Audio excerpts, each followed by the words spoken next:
Hello everyone, welcome to my new daily vlog. এখন প্রায় মানালির কাছেই চলে এসেছি। এখন অনেকটা দুপুর হয়ে বিকেল হয়ে গেছে, জানি না কখন পৌঁছাবো, মনে হচ্ছে সন্ধে হয়ে যাবে। সে কোন সকাল থেকে বেরিয়েছি, বাসে বসে বসে আর ভালো লাগছিল না, মনে হচ্ছিলো কখন পৌঁছাবো। এখন দেখো প্রায় 7টা সাড়ে 7টা মতো বাজে। রুমে এসে ফ্রেশ হয়ে বেরিয়ে পড়েছি। রুম থেকে একদম সামনেই ছিল মল রোড, 5-7 মিনিটের হাঁটা পথ।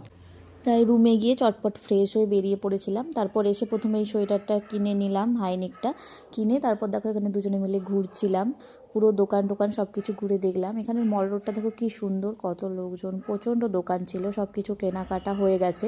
পুরো স্বপ্নের মতো লাগছিল, কারণ অনেক দিনের আমার ইচ্ছে ছিল মানালি আসার, কিন্তু বরফের টাইমে আসলে আরও বেশি ভালো লাগতো।